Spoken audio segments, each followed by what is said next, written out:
Bismillahirrahmanirrahim. Assalamualaikum warahmatullahi wabarakatuh. Selamat siang. Salam damai sejahtera untuk kita semua. Om Swastiastu, Namo Buddhaya, salam kebajikan. Perkenalkan, saya nama Raden Adnan. Dalam kesempatan ini akan menyampaikan materi lanjutan penyuluh anti korupsi.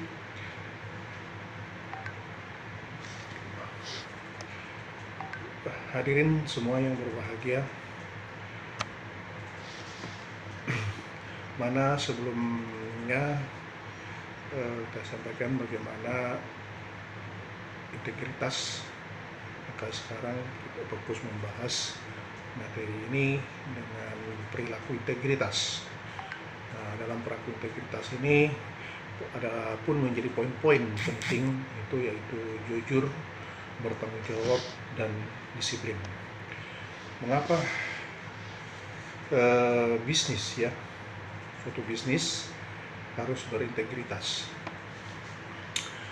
Nah, pertama alasannya adalah untuk memberikan rasa aman dan nyaman kepada pelanggan, sehingga membangun kepercayaan pelanggan, menguntungkan pelanggan.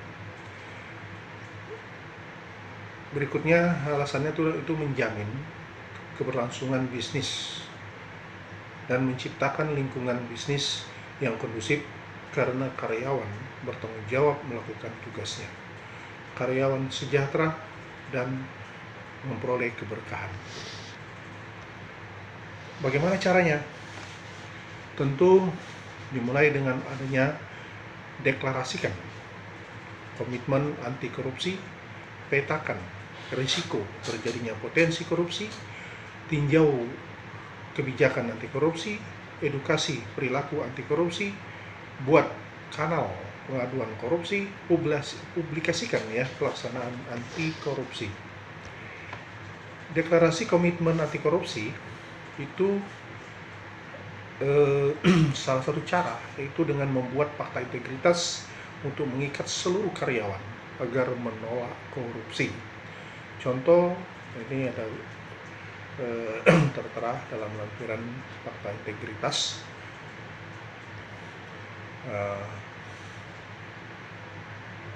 Intinya ada pernyataan ikrar dari para karyawan untuk tidak melakukan perbuatan korupsi.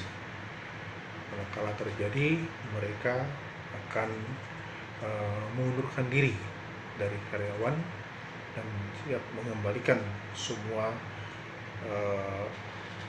kerugian yang ditimbulkan akibat perbuatannya. Nah, itu risiko dan salah satu bisnis. Harus dibuat adanya fakta integritas oleh seluruh karyawan. Setelah itu kita petakan terjadinya potensi korupsi di sektor mana kira-kira di perusahaan tersebut akan mengalami potensi korupsi. Dengan memahami ya area yang berpotensi terjadinya risiko korupsi, maka dilakukan mitigasi. Misalnya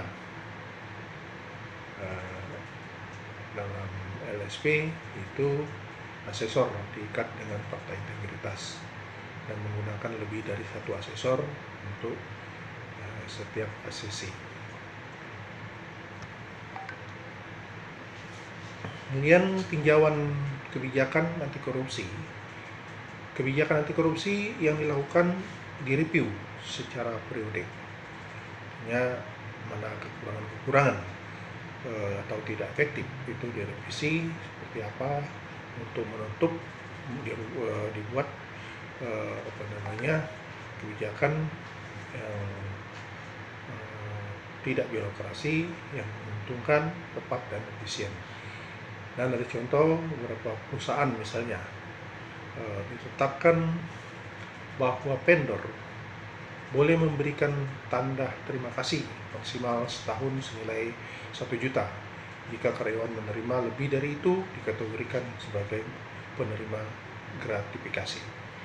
Nah, adanya aturan yang jelas, ya. Misalnya, apakah boleh menerima parcel lebaran? Kalau boleh, seharga berapa. Nah, itu dibuat kebijakan. Nah, kalau melanggar kebijakan seperti di tersebut adalah kategorinya itu sudah melakukan korupsi. Jadi harus ditolak. Nah, melakukan edukasi perilaku anti korupsi. Edukasi anti korupsi dilakukan terus-menerus, terutama yang menyangkut kejadian sehari-hari. Nah, yang dapat menjadikan seseorang karyawan tergelincir melakukan tindak pidana korupsi.